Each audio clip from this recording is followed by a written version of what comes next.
So, hi, Casper.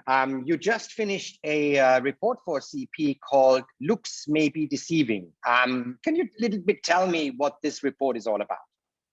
Thank you, Hans, and thank you for having me. And thank you to CEP for basically publishing and hosting this report. The report, the title in a sense says it all, really. There is a international thinking around extremism and paramilitarism in Central Eastern Europe, and this report covers Central Eastern Europe, and I'll be more specific in a second what that means. That this is a part of Europe which is a kind of Shangri-La for the extremists of the world, who can not only feel well when they come here, so to homogeneous traditional Christian societies, which are just a bit less politically correct than the Western European ones, but they can also do some interesting stuff vis-a-vis their, let's say, physical exercise, training with the local paramilitaries, who are also supposedly extremist in nature, and there's a vast paramilitary infrastructure, and these two things come together. So a bit of tourism and hanging out with the friendly lads, and on the other hand, actually doing something for your mind and your body. And this report questions these two assertions, and as much as it finds out that yes, the first one might be partly true, partly at least, although there haven't been so many successes of extremists actually moving in here and staying here from the West or from the United States, to be more specific. But on the second count, the training, the doing things for your body, it's not so great for them, and it's not so rosy, and the picture is just a bit more complicated. Therefore, looks can or may be deceiving. The report talks a lot about paramilitary training infrastructures that exist in Central and Eastern Europe. This seems very odd. Why would these states allow private citizens, non-military, to be trained fairly sophisticated in military tactics?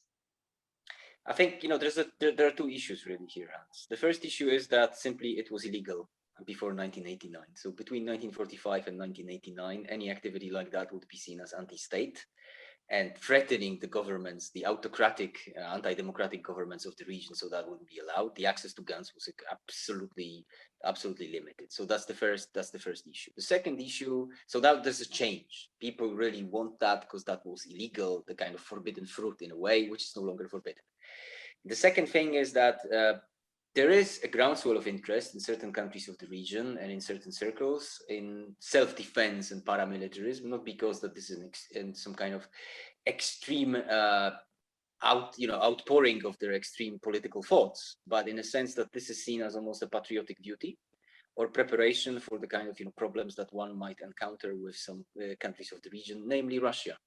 So this basically became very important vehicle for certain social groups and groups of people to actually we're preparing ourselves, because something that happened in Ukraine can happen in our country as well. So you've got that kind of motivation in the Baltic states and Poland to a large extent, but it differs from country to country. But I think it's either the forbidden fruit, the forgotten fruit in a way, or literally the geopolitical conditions in which these countries function.